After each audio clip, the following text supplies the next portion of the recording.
Assalamu alaikum wa rahmatullahi wa barakatuh. Namaste and good evening. On behalf of the Board of Directors of Bahrain India Society, I would like to thank you all for joining us today.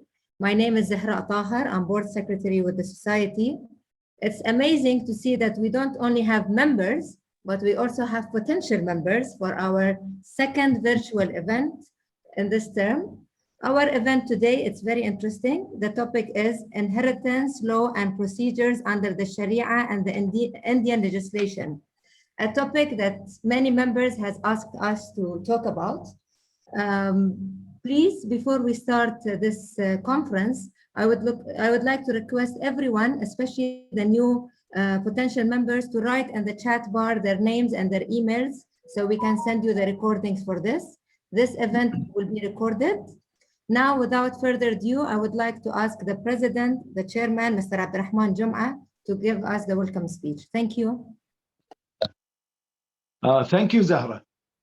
Good evening, ladies and gentlemen, members of the Bahrain India Society, members of BCI CAI, our invitees and guests, and welcome to our special program on inheritance issues, which recently became an issue due to the few cases of COVID-19. Our learned lawyer friends, Mr. Rais, Mr. Thomas, Mr. Madhavan, will deliberate upon this evening. We thank you for your participation, and we hope you will have a wonderful session, and I am sure you will benefit from the knowledge shared by our speakers. I welcome you once again. And now I hand over to Mr. Balu, who will introduce the speakers. Thank you.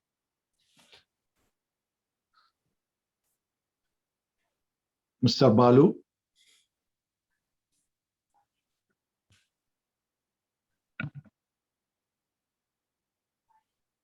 Oh, is Mr. Balu? I'll give him a call. No?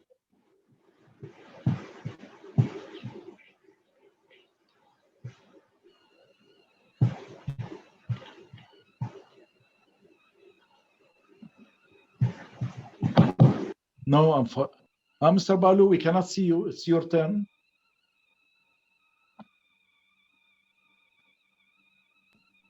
I think if Balu has issues with his computer, maybe Madhavan can take over. I don't know. No, we cannot hear you. Are you sure you are not muted? He's not muted. I think he has a problem with his laptop. Yeah, I think there is some issue. So, Mr. Can Madhavan take over until Yeah, Balu? Yeah, better.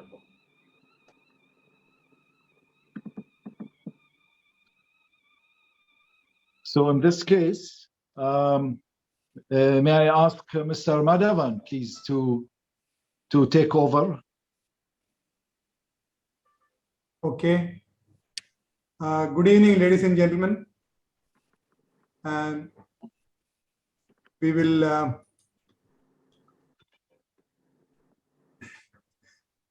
thanks to the chairman and the members of the board of directors of the Bahrain India Society for organizing this event and for giving me an opportunity to be in the panel. I'm overwhelmed with attendance. We have a large number of participants, like Zahra said, not only members, but non-members also. And one good thing about being a lawyer is that your job can never be dull. You get different situations to deal with every day. Inheritance is a matter of interest or rather concern to everyone. We are all concerned about what happens after we die, not spiritually, but what is going to happen to our property and whether our legal heirs would have any difficulty in getting the property registered in their names. If I was to prepare a list of frequently asked questions on inheritance, the first question in that list would be, is it possible to prepare a document which would eliminate all legal procedures and the property could be transferred to my legal heirs without any procedures to be followed by them?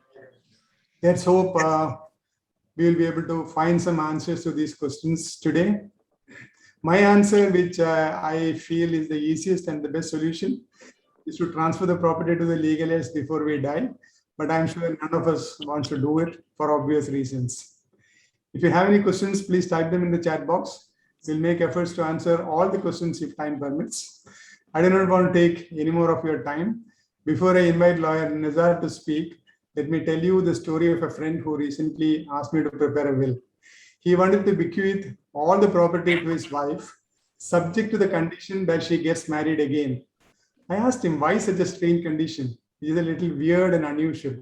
He said, look here, after I die, I want at least one person in this world who would remember me every day and feel sorry that I died. Now, with your permission, may I ask Advocate Nisar to start his presentation. Basically, he'll be only addressing because of this likely technical issues. We decided not to have a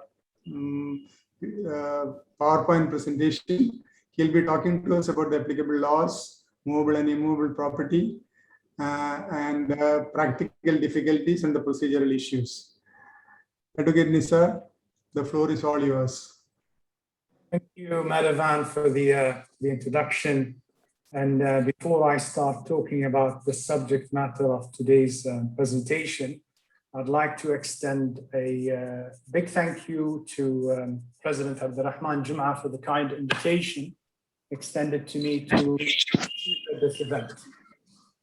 I've been asked to talk about inheritance for Muslims and non-Muslims and the legal framework that applies to such matters under Bahraini law.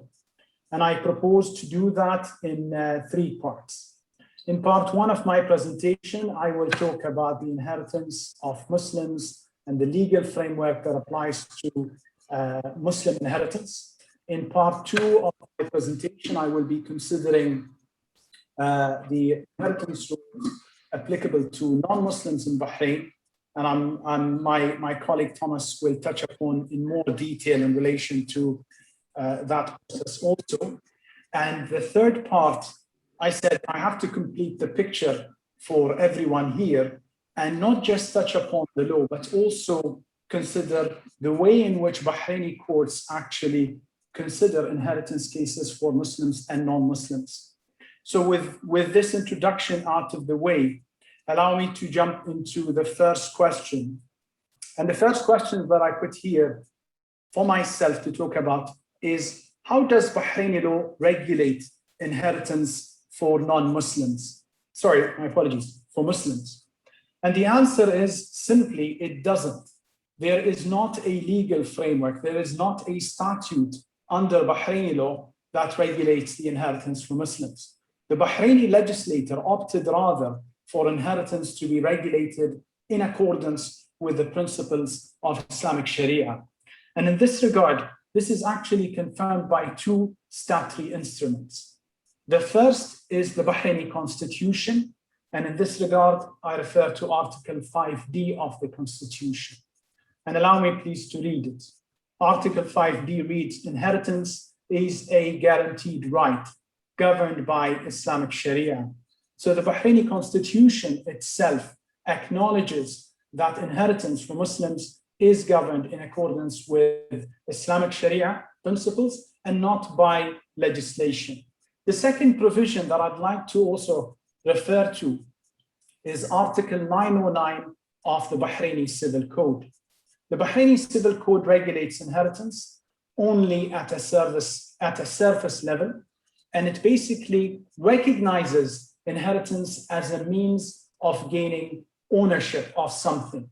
Article 909 provides the determination of heirs, their inherited shares, and devolution of the property of the state onto heirs are governed by the provisions of Islamic Sharia. So based on those provisions, it is very clear that there is not a legal framework in Bahrain in the form of a statute or a statutory instrument that regulates the inheritance of Muslims and the reliance heavily on the principles of Islamic Sharia. The second related topic that I must consider also is, how does the approach in Bahrain compare to the approach of other Arab states in the region? And the answer to that is basically, it is in complete sharp contrast to what is the position in other jurisdictions, such as Egypt, such as the United Arab Emirates, Qatar, and Syria and Iraq, where the legislator in those countries actually opted to enact special legislation that actually deals with inheritance in addition to the default position set out in their civil codes. And allow me please to cite those examples. If we look at the UAE, for example, as the first country, the UAE provides also, like Bahrain, in its civil code, that the inheritance is regulated in accordance with Islamic Sharia principles. However, where it departed from Bahrain is that it enacted a special law in the form of the personal status law, in which it regulated inheritance in addition to other matters. The same could also be said to be true in the case of Egypt, where the civil code also provides for inheritance to be regulated in accordance with Islamic Sharia, but the Egyptian legislator went ahead and enacted a special legislation in the form of the Law of Bequests of 1947. The same is also true of Qatar. So basically, there is a lack of legislation to address the matter of inheritance, and it is completely a matter that is regulated as a matter of law by reference to the principles of Islamic Sharia. Now, with this legal void or the lack of legal framework to regulate inheritance, how do Bahraini courts handle inheritance matters for Muslims? What are the guiding principles that guide the courts in Bahrain in relation to inheritance matters of Muslims when there is not a legal framework in place to regulate it?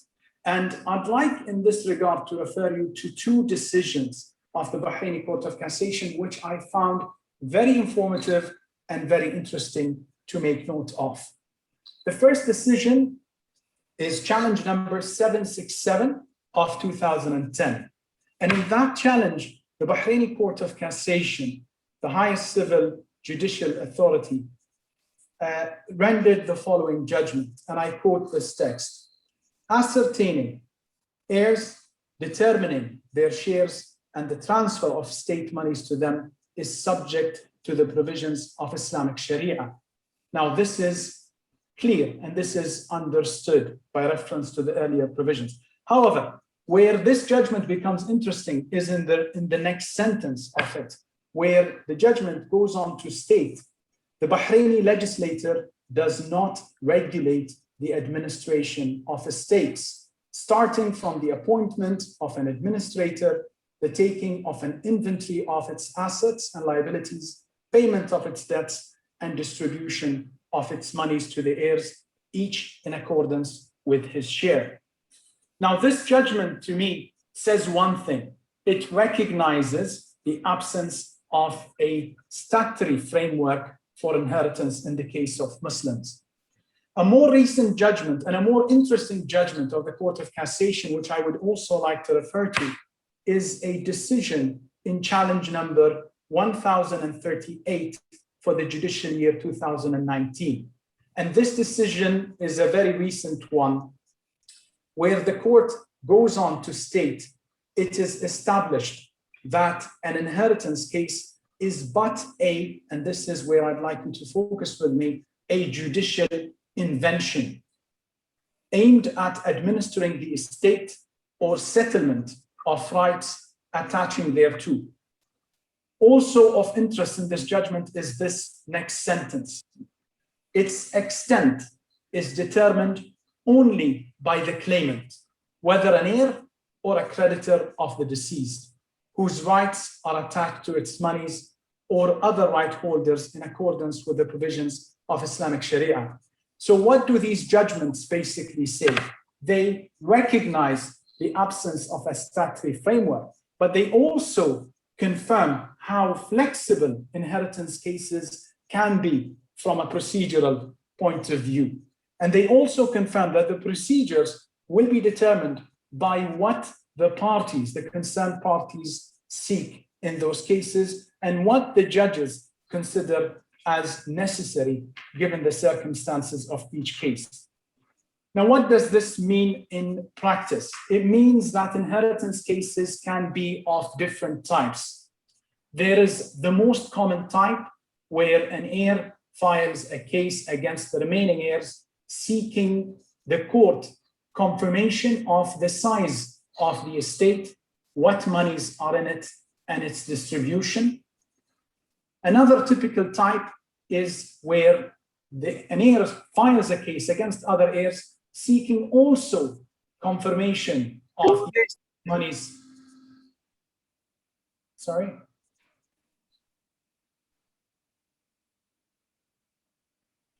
Seeking also confirmation of the estate monies and seeking its distribution, while also claiming against other heirs who have undertaken any wrongful conduct in relation to the estate. Now, those are the most common types of inheritance cases that we have in Bahrain.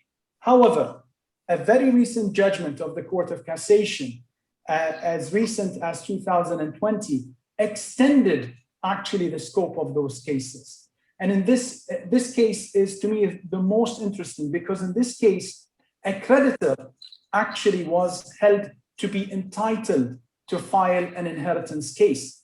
A creditor was permitted to claim, to request the court to ascertain the size of the estate, what monies and what assets does it comprise in order to assert claims, even ahead of other heirs filing such a case. Basically, this is the position under Bahraini law. And if I may sum it up for you, as far as Muslims are concerned, Bahraini law does not regulate it by way of statute. It rather leaves it to Islamic Sharia principles. The approach that was taken by the Bahraini legislator in relation to the inheritance of Muslims is very different from that taken by neighboring countries in the region. And thirdly, the Court of Cassation, the highest judicial civil authority, recognizes this lack of legislative framework and confirms the flexibility of the procedures involved in those cases. I hope with that I have given a good account of the inheritance legal framework applicable to Muslims in Bahrain. The second part of my presentation, which I'll move to now, relates to non-Muslims, an inheritance of non-Muslims. And the approach which was taken by the Bahraini legislator in this regard is in sharp contrast to that which was taken in relation to the inheritance of Muslims. Basically, unlike the case of Muslims, for the inheritance of Muslims, the Bahraini legislator enacted a special legislation. And that legislation is Legislative Decree number 11 of 1971 concerning inheritance and administration of estates of non-Muslim foreigners. What does that law provide? It basically provides for a procedure which centers around the appointment of a person who will undertake the administration of the state from A to Z under supervision of the High Court in Bahrain. And if I may sum up the stages, and I'll just cover them briefly, they are 6 main stages. The first stage being the appointment of an administrator or an executor will has been left by the deceased. Once that person is appointed, that person will take on the responsibility of placing an advertisement in the official gazette inviting creditors and debtors to confirm what monies are due to and due from the estate. Once that has been done, an inventory must be prepared of all assets and liabilities and submitted to the court and notified to all concerned parties. Once completed, all debts subject to obtaining the court's permission will be settled, and then whatever remains will be dealt with by the administrator, either by executing any will that has been left in place, or if no will is left, then distributing the monies in accordance with the law of the deceased home country, the law of the country of which he was a national at the time of his death. Now, a point that I'd like to make in this regard is, if you look at the provisions of law number 11, 1971, and read those provisions, you will notice that those provisions are actually identical to the provisions dealing with inheritance in the UAE Civil Code, in the Egyptian Civil Code, and in the Qatari Civil Code. All of those provisions have been excluded by the Bahraini legislator from the remit of the Bahraini Civil Code, but enacted in the form of Legislative Decree 11, 1971, which is applicable to non-Muslims. The second instrument that is also of relevance to the inheritance of non-Muslim foreigners in Bahrain is Legislative Decree 1971 with regards to the Civil and Commercial Procedures Law. And it does two things. It doesn't really touch upon the procedures. It establishes the jurisdiction for the High Court in Bahrain to consider cases of inheritance for non-Muslims. And the second thing that it does, it confirms that the law which should be applied by the High Court in determining the identity of the heirs, their inheritance shares, and the distribution of estate money to the beneficiaries and heirs is to be determined in accordance with the law of the country from which the deceased comes from. My apologies. With that, I have covered part 2 of my presentation, and I'll move on to part 3, which is the last one. I know I took, I'm not sure, how am I doing time-wise, Madhavan? You're on mute. You're okay. Okay, thank you. The third part of my presentation basically addresses the way in which Bahraini courts administer those estates. And the question basically is, what is the practice of Bahraini courts when administering estates? And does that practice differ depending on whether the estate of a deceased is a Muslim or a non-Muslim? Now, the answer basically is, notwithstanding the existence of law number 11, 1971, regulating the inheritance of non-Muslims in Bahrain, the practice of the High Court when considering inheritance cases of Muslims and non-Muslims is one and the same. In fact, the Ministry of Justice confirmed to us that when considering those cases, when considering cases of non-Muslims in Bahrain, the court would apply the same procedure that it applies in the cases of Muslims. And I will explain those stages, the stages of the main stages of those of inheritance cases for Muslims and non-Muslims, and noting that the procedure is basically the same in the case of both. Stage 1, the case will involve a petition or a statement of claim, which is filed by the claimant, which can be an heir or can be a creditor, requesting from the court the ascertaining of the estate monies and the distribution of it, and exhibiting the following documents. The first document to be exhibited is the death certificate. That should be included. The second document to be included is the succession order. And by succession order, in our case, in the case of Muslims, we call it the Fariida Shar'iyya, okay, which identifies the survivors and their respective inheritance shares. Thirdly, if a will has been left by the deceased, then a copy of that will need to be also included in the with the petition, and then any other document relevant to the case. The second stage, once the petition is notified to the other party, the court will proceed with two sets of actions simultaneously. The first is to publish a notice in the official gazette inviting all creditors who have claims against the deceased and heirs to assert any claim they have in the case within 45 days of the publication of the official gazette. That same notice will also invite any debtor to come forward and confirm if he owes any money deceased. The second action that will be taken by the court is basically a notification or a request sent from the court to the authorities such as the Central Bank of Bahrain, the Survey and Land Registration Bureau, the General Directorate of Traffic, the Commercial Register, and Bahrain Borsa to confirm what are the monies that are owned by the estate. Upon receiving this information, the court proceeds to stage 3.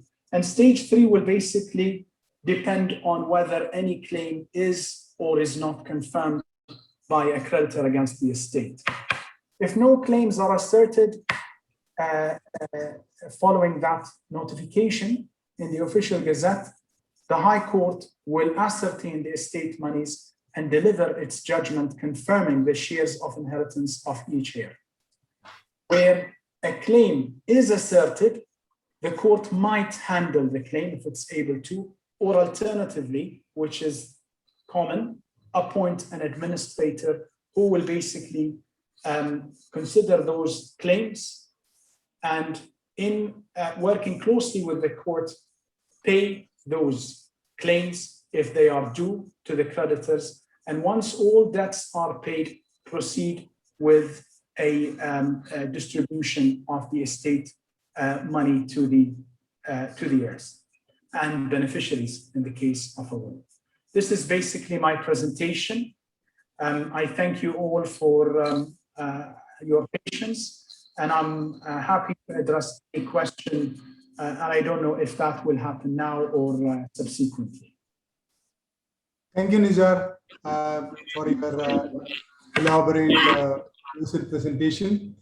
I think we'll take the questions later because most of the questions which are raised are likely to be covered in the presentation of Thomas. If it is not, we'll take up the question. There are one or two specific questions for you.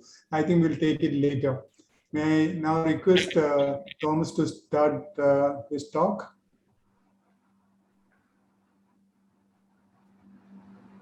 Thank you, Madhavan, and thank you, Nizar. Nizar has done a wonderful job. He has explained very clearly what the steps and the procedures and the legal provisions. What I am planning to do is how to get documents of a deceased heirs of a deceased Indian, because I think most of the listeners are Indians or Bahrainis, so we will only cover the Indian part.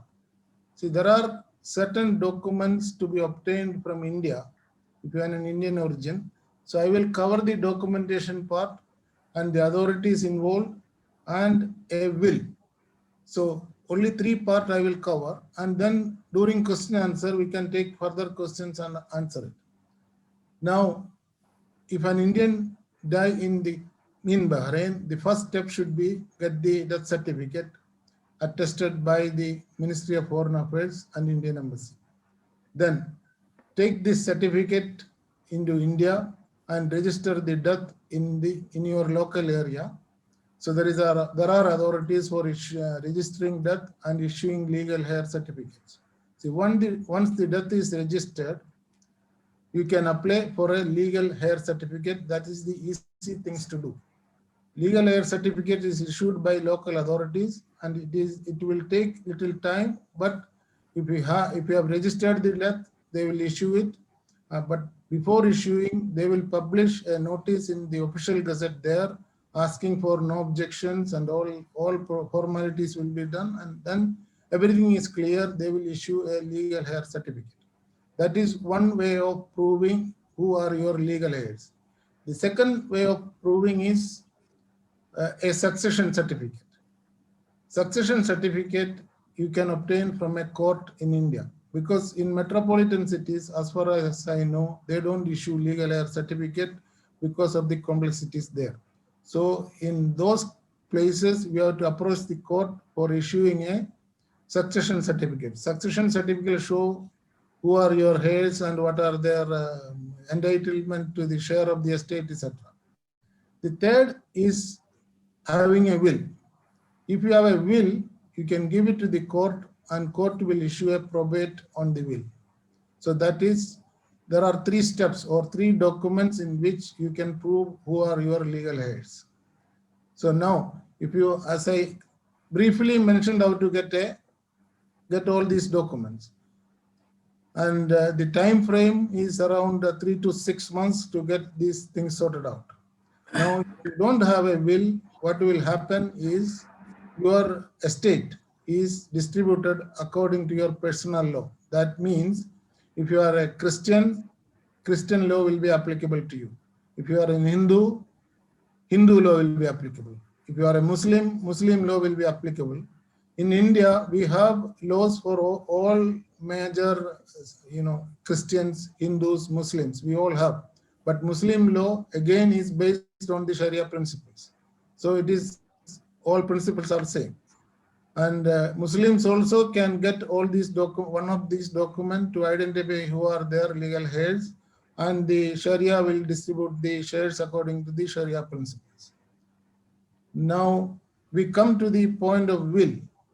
See, you can write a will anywhere. You can write it in Bahrain, you can write it in India, and there is no mandatory requirement that a will should be registered with any authority. However, in India, people register the will with the sub-registrar office to make it more authentic. Even if you have not registered it, you don't have to worry. Court will accept it and court will do all its formalities. Then only they will issue an order based on the will. Now, succession, if you don't have any of these and there are a lot of difficulties in distributing the asset, you can go approach the court and get a succession certificate and distribute the assets.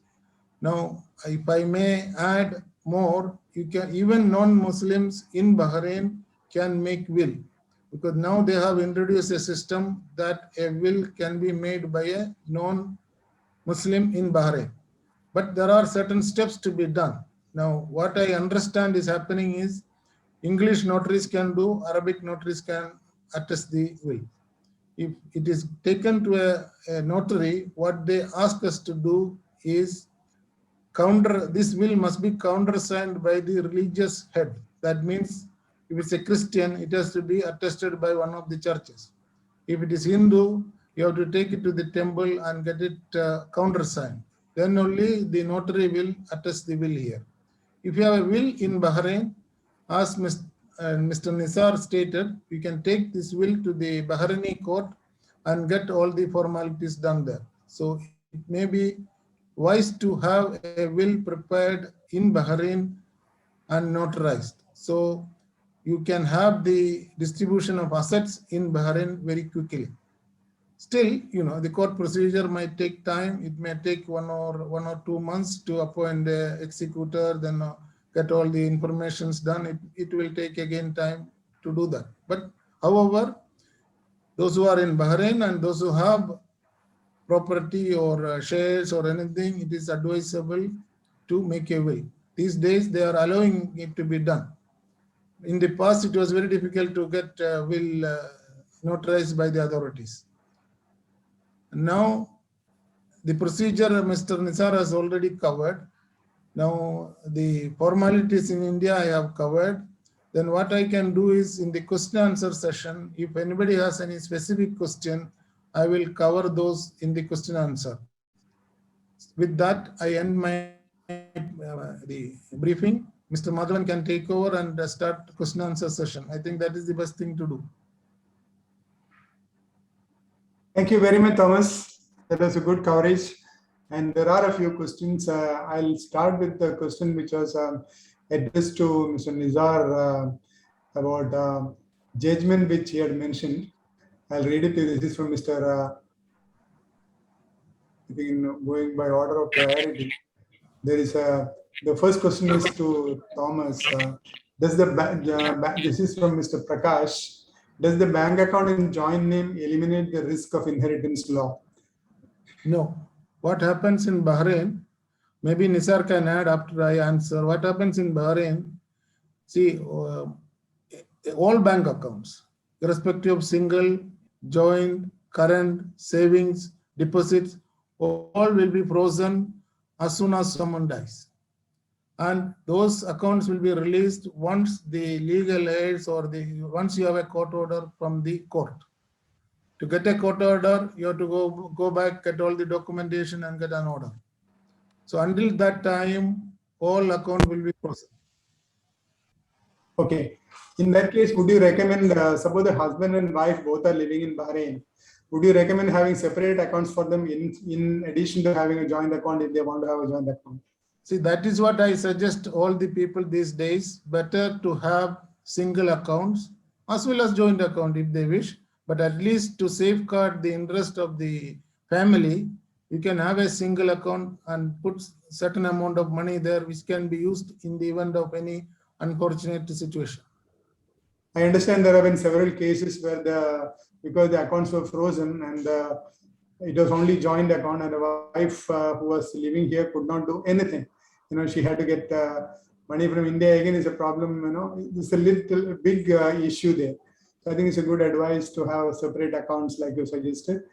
Now, if I may add, I have taken the liberty of requesting the society to take up this matter to mitigate this issue by at least suggesting some advantage, because Bahrain has introduced the this wage protection bill. That means all salary will be going into bank accounts. So if a worker or whoever it is, if he die on first and his salary is credited on the same day into his bank account, that money will get blocked until legal aids are sorted out and you get a court order. So at least the authorities here can consider exempting the salary account from this provision and devise some kind of nomination or limit a set amount, say up to 500 dinar can be withdrawn. Some kind of mechanism should be introduced because a lot of people are facing problem. Recently, one gentleman with a lot of wealth, he died, and he had only a joint account, and his children could not take a single pills from there, and they were struggling. So this is a very serious issue now. So if the society can take up this matter, I already personally requested the chairman to do something on this point. Thank you.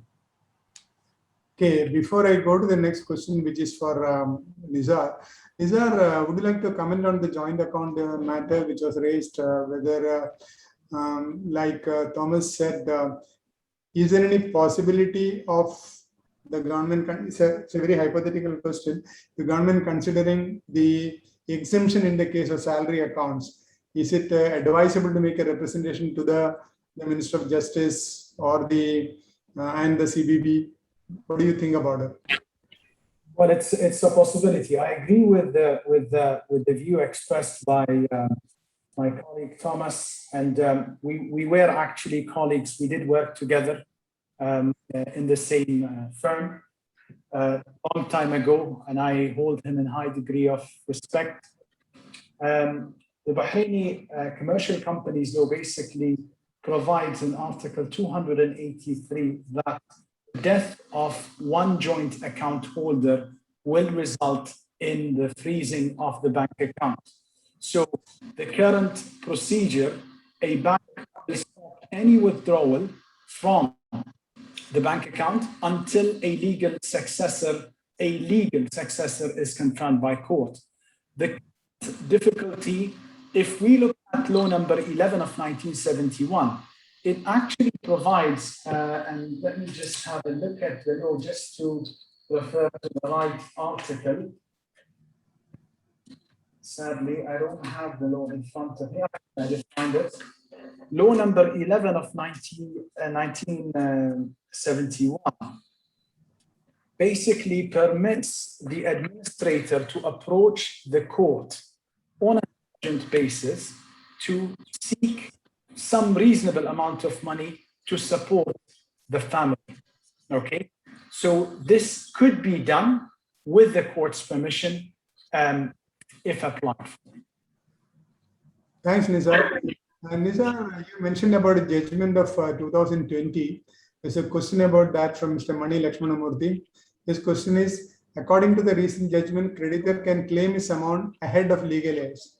Earlier also it was saying, would you elaborate more about the judgment of 2020?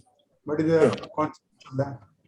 Okay, in that case, there was a creditor who was owed money by the deceased, and he filed a case requesting the ascertaining of estate monies, and the case was actually rejected by the court of first instance. And the judgment of the court of first instance was the filing of such case is actually limited entirely only to heirs. It cannot be filed by a creditor. That same decision was upheld by the Court of Appeal when the creditor appealed it. And when the matter was considered by the Court of Cassation, the Court of Cassation actually said, no, there isn't anything in Bahraini law which stops a creditor from filing a case in the place of an heir before even any heir has actually moved with such a case to ascertain the estate monies and to assert his or her claims against that estate monies before any money is given to the heirs. So that is basically, in a nutshell, the decision of the Court of Cassation. You mentioned about the private money and state money. There's a question on that. What is the difference between the two? The question is from Mr. Prakash. Sorry, what's the question? What is the difference between state money and personal money, which you referred to in the when you're talking about the judgment? You mentioned that earlier also. There's a question. What is the distinction between the two? I don't understand the question. The estate money and personal money. State money, are you referring to the dues to the government? Is something that anybody has to pay to the government? Are you referring to that? No, I meant estate money. So assets and monies that form part of the deceased estate. You're talking about the estate. Yes, estate, not state. Probably that is. Let us go back to. There's a question here about. There have been a lot of Indian nationals who have been given the Bahraini citizenship recently. So there's a question about inheritance law for non-Muslim Bahrainis. Okay.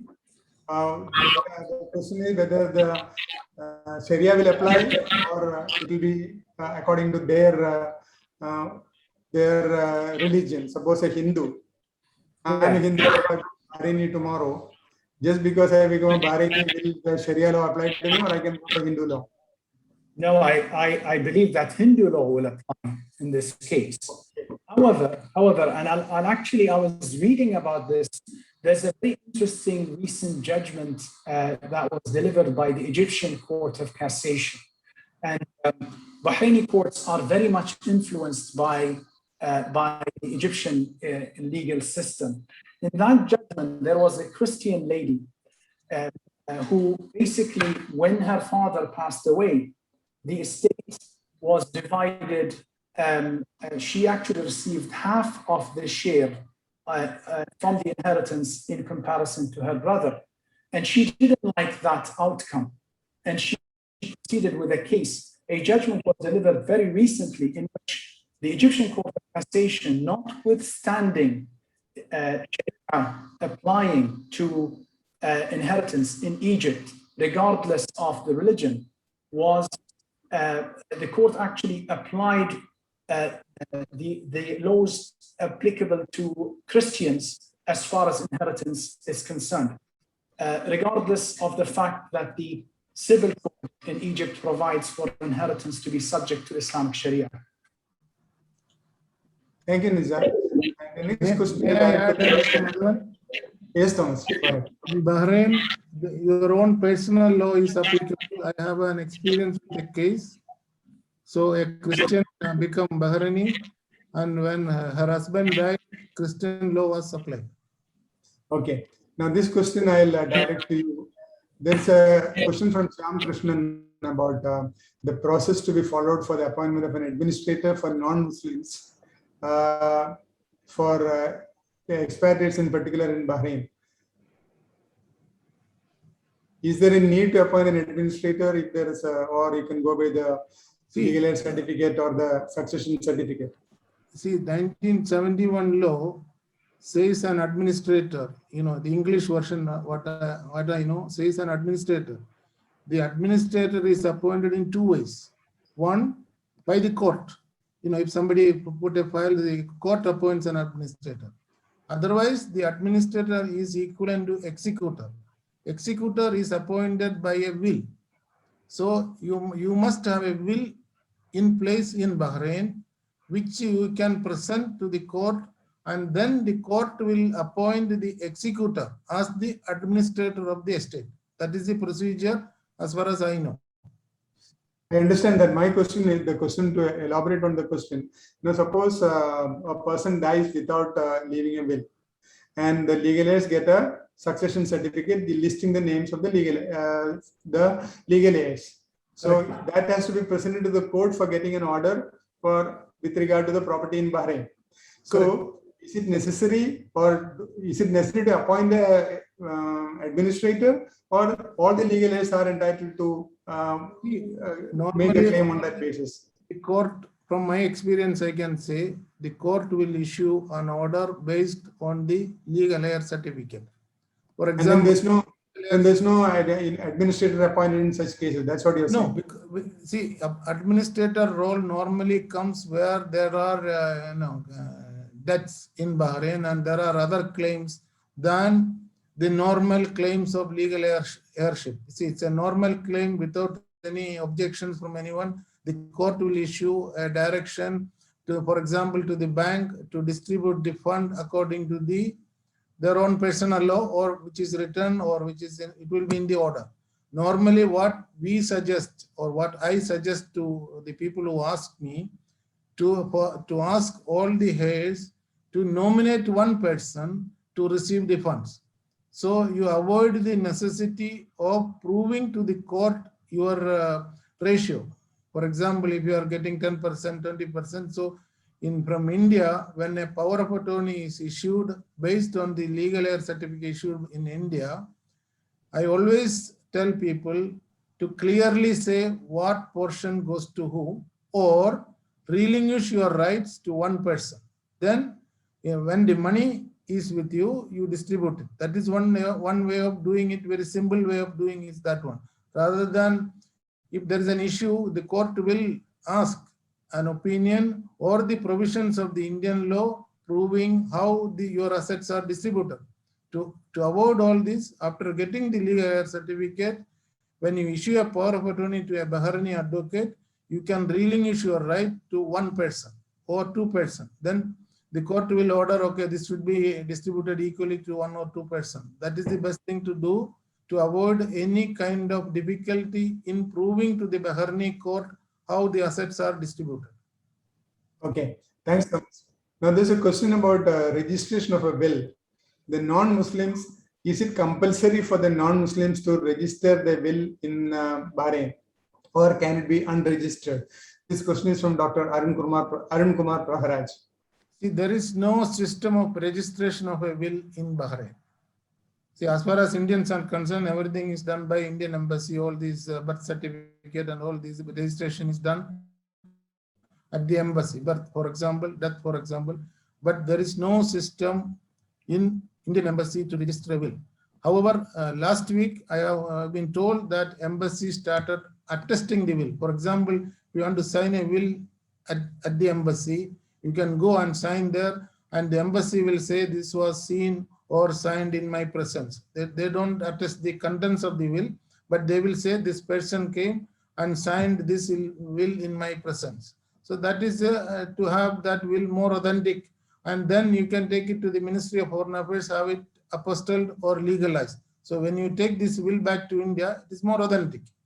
But there is no legal requirement under Indian law to have a will registered. If you register, well and good. Otherwise, what normally is required for a will is that the person who is making the will should be of sound mind. Okay, you must write very clearly and precisely the property is giving by way of will. So, and the will must be signed in the presence of two respectable witnesses. Respectable means, you know, somebody who will not change their words. For example, if the court call him and ask him whether this will was signed in your presence, he must say yes, rather than saying no, you know. So they say respectable people, that is the reason for using that word. Or person you feel comfortable, two people must attest to your signature, close it in an envelope, keep it somewhere, that is will is absolutely valid. In Bahrain, yeah, sorry, please carry on. In Bahrain case, what is allowed is you can prepare a will in English and take it to a notary, and the notary will attest it. That means it is acceptable to the court in the Kingdom of Bahrain. Now, for notary to be satisfied, he needs a counter signature from the religious head. For example, if it's a Christian priest of a church who is registered with the notary office as the head of the church, or Hindus, I think in a Hindu temple, there is, I think, called Pujari. He is registered with the notary office and he can attest, you know, or countersign. I don't think it is an attestation, but what I have been told is that the notary is not, doesn't know all the religion, all these things of India. So it is very difficult for them to identify. So if a priest or a pujari attests the person, or, you know, like, the notary is comfortable and they will attest. Once attested by the notary or notarized, it is acceptable to the court in Bahrain. If it is in English, maximum we should do is have a attested translation in Arabic. Then the court will issue orders based on the will, or they will appoint an executor if named in the will. Because the sample draft I have received from the notary office clearly says appoint an executor. That means an administrator when it comes to the court. So the administrator will do the job. Okay, thank you, Thomas. And there's a question from Deepa Chandrasekharan. I think it is, you answered this question. If you could repeat it for the benefit of everybody. What is the typical time frame taken by the courts in Bahrain to issue the certificate naming the legal heirs? We are, after getting the legal heir certificate, we have to get it, get an order from the Bahrain courts. How much time it usually takes? See, when Mr. Nisar is here, I think he is the best person to answer, because I don't. Okay, Nisar, would you? Sir, can you answer, please? What's the question, please? The question is, time frame. we are required to file a document on legal. We are required to file a document in the, file the legal heir certificate or the succession certificate received from India in the Bahrain court to get a final order from the Bahrain court. So, how much time it takes to get an order from the Bahrain court? Well, it depends, it will depend on whether any claims are asserted or not. Procedure-wise, if there are no claims asserted against the estate, then, the orders will be issued in no time. It's difficult for me to say it can be done within a month or within 2 months. It depends on, whether or not a claim is asserted in the estate. Okay, thank you, Nizar. What's your experience on this, Thomas? About 2-3 months? Minimum 3 months. Okay. Because again, the difficulty is court has to get confirmations from all the relevant government departments, even CBB, all the banks in Bahrain, the real estate authority, traffic directorate, they have to send request to all the authorities to get their clearance or to know what are the property registered in the person who died. So that is the time it is taking, because these days court are very fast. You know, now as soon as you file a claim or a case or a petition, court give you a date, summary of, okay, first hearing will be on so-and-so, second hearing will be on so-and-so. If none of the parties appear, then the judgment will be on so-and-so date. There are clear-cut time frame set by the court these days. But when the answers are not received from the respective government departments, court keep on adjourning cases. So sometimes it will take long time if you don't get an answer. Okay, thanks, Thomas. Madhavan, can I just add, actually, Yes, Nizar. on this point, I'm currently handling one case, and you get the benefit of actually being able nowadays to see the communications that are exchanged between the courts and the other authorities to ascertain, you know, the estate monies. I've seen in one case 5 different reminders being sent on a monthly basis by the court to those authorities without replies being received. So, you know, I do agree with Thomas. It is a, you know, the court will try as much as it can to obtain those replies, but I think the difficulty we are facing here is during this time of Corona, the workforce in government institutions is limited, okay? And the response time due to the exceptional circumstances that we're going through is also difficult to predict. The next question is about from Mr. Sunil Gupta. If a will is notarized in Bahrain, will it apply for assets in India? The question probably is, will it make any difference by notarization in Bahrain for the assets in India? See, again, that depends on how you prepare the will. If you wish, you can make one will for all your assets. So for Bahrain part, you can give the will directly to the court here. If you want to take this will into India and get it probated there, what you should do, you must have this will again apostilled or legalized by Indian Embassy, and the Indian court will accept that. So you can make one will, have it notarized in Bahrain, having separate part like Bahraini assets as well as Indian assets or assets anywhere in the world. One will is sufficient. Okay, thank you. This is, I don't know whether any of you want to answer this question. What is the cost of making a will in Bahrain approximately? Nizar, would you like to answer that? I don't want you to disclose your fees publicly, but I'm not the best person to talk about. It's not an area that I practice. So I think the best person is we will Thomas. leave it at that. Thank you. See, I can tell you, Madhavan, the notary fee, and I think notary fee is less than 100 dinar, together with the government fees. But the lawyer who will draft the will, it is up to him whether to do it free or to charge. Okay. I think this is a repetition of the previous question. This is from Sushil Jain. I executed a bail in Bahrain, got the same certified by Bahrain Indian Embassy and then by Bahrain Ministry of Foreign Affairs and kept it safe place. Is this will not acceptable by local court to issue probate based on this will because notary is not done? Now, this is a question which comes often. Now, can a will issued in Bahrain be probated in Bahrain? Either of you can answer the question. See, as I said, there is no system, as far as I know, maybe Nisar can say more, of probating will in Bahrain. See, what the law of 71 says, if you have a will properly done, for example, if it is notarized in Bahrain, you can present it to the court and the court will appoint the executor based on the will or named in the will, and then he will distribute the assets according to the wishes of the person who wrote the will. Okay. What about either or survivor bank account? I think this you already covered in your earlier presentation. Either or survivor, does it work?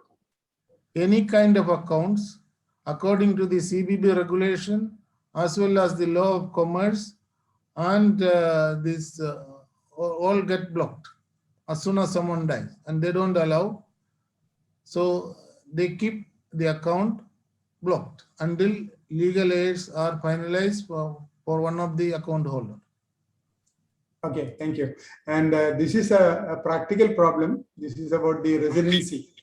Now, what happens is the wife is on a dependent visa, and according to the LMRA regulations, on the death of the husband and the cancellation of the visa, the dependent visa gets cancelled.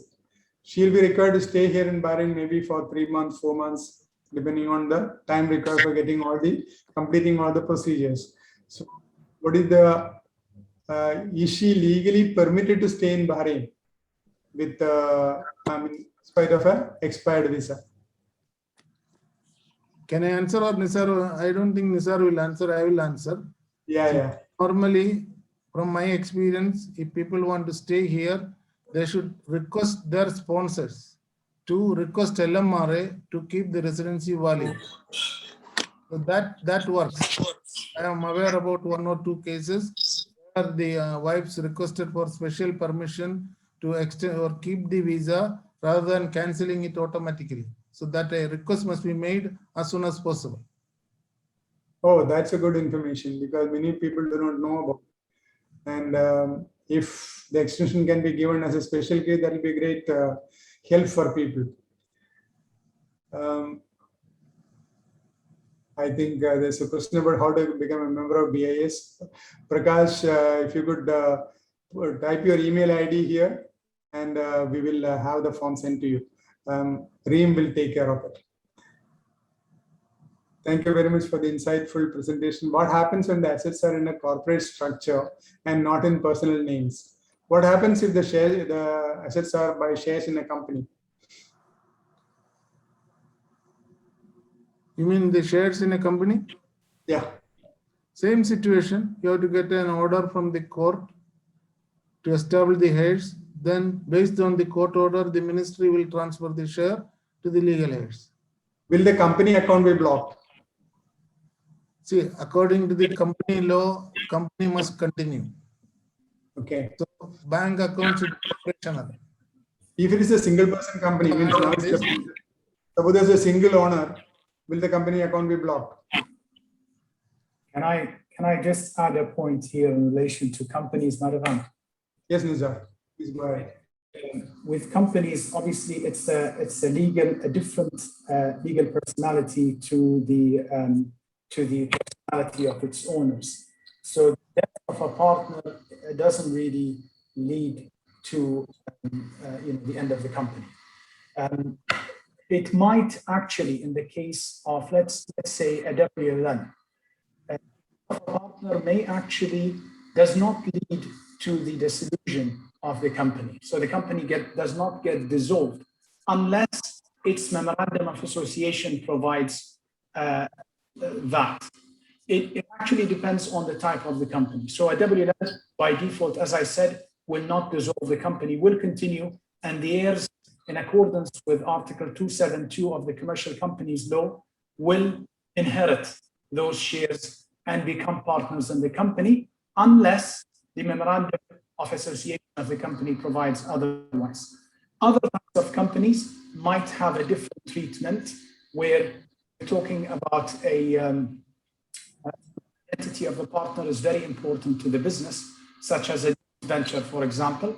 In those cases, some of those companies might get dissolved unless otherwise provided in the memorandum of association. So we'll need to consider the constitutional documents of the company before actually making an opinion on this. Thanks, Nizar. Here there's a different, a very interesting question. An Indian becomes a Bahraini and his children are of US and UK nationalities, originally Indian, of course. And in their cases, how do we, which law applies? The Indian law or the UK law? As far as Bahrain is concerned, Bahrain Indian law is applicable. I'm not aware about the UK law or the US law, so I cannot comment on that. If anyone else in the listeners, if they can answer, it's fine. I don't know about anything about UK or US. Yeah. I think here is another question from Dr. Arun saying that if not attested and notarized, will it be accepted in Bahrain? As a will written under Indian law or written out without notarization, in my opinion, it will not be accepted by the court here. Mr. Nisar might add or correct me if I am wrong. Well, the court actually, the law requires it to be notarized. So whether we're talking about Muslims or non-Muslims, the same requirements will apply, in my opinion. So I agree with you, Mr. Thomas. Thank you.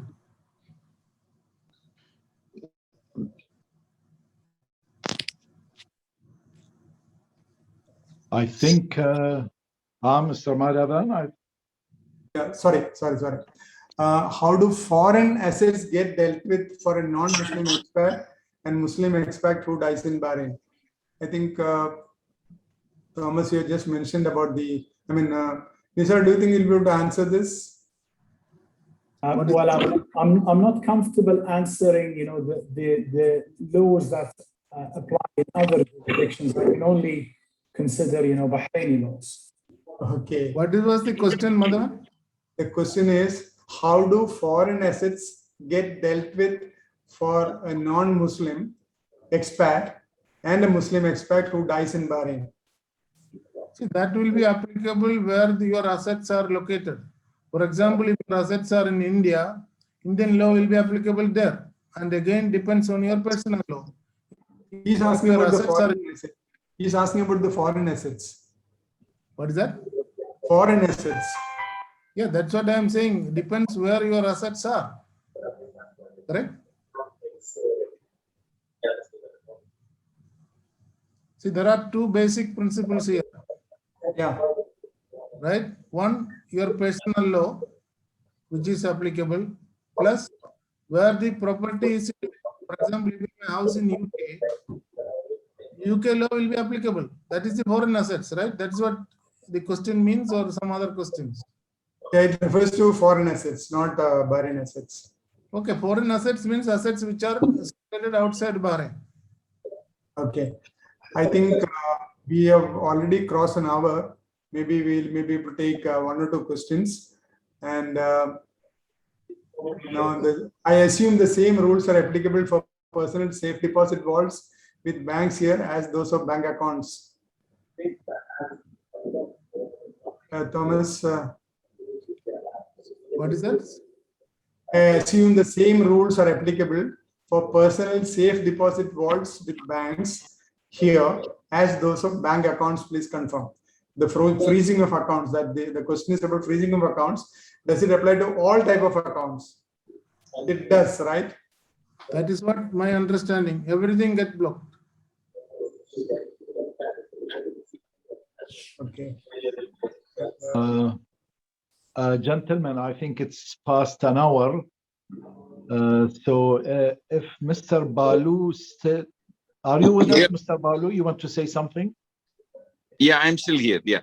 If we can take maybe one last question, and then we can close. There's a question here about how about the life insurance money? Is that given to the nominee without any court order? Thomas, can you imagine that? How about the life insurance money? Is that given to the nominee without any court order? Life insurance in Bahrain? Yeah, in Bahrain. See, as far as I know, LIC has a role of they accept nomination. Other insurance company, life insurance, I have no idea. LIC, I know that they are accepting nominations. When you take a policy, I think their policy rules is based on the Indian law, because expatriates one day go back to India, and the insurance, when he go back, it's transferred to their Indian office.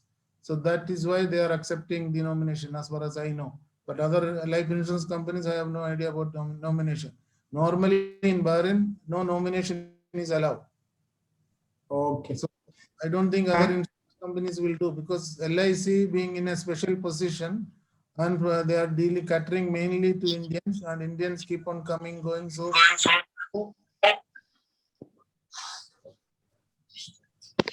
okay. Thanks a lot, Thomas. Thanks a lot, Nizar. It has been a wonderful experience interacting with you. And I hand over the floor or the screen to Balu. Yeah, good evening, Madhavan. I hope you can hear me now. Yes, we can. Thank God. Thank you for wonderfully hosting this. Sorry about my joining. I got messed up with my PC, but thank you very much to you and to Mr. Thomas. Elaborating on how you can handle the inheritance law from an Indian perspective, as well as Mr. Nizar, who elaborated about the procedures with respect to the Bahraini courts. I am sure there are still several questions unanswered, and probably what we could do is we could make a summary of it and probably distribute it to the members as well. And if there are any questions that we get, we will pass it on to you as well, Mr. Thomas and Mr. Nizar. And Mr. Thomas, just to assure you that your suggestion, we will definitely see how to handle it and how to take it up with Mr. Juma. And I hope that we will, we'll also take Mr. Nizar's help. While thanking our members as well as the members of the BCICA who also participated in large measure, I would like to also thank Mr. Ali Al-Aradi, Mr. Abdul Nabi Al-Shullah, His Excellency, and Mr. Khalid Zani, who attended. And I hope the members had a good session. And I'm sure, a wealth of knowledge shared is greatly appreciated.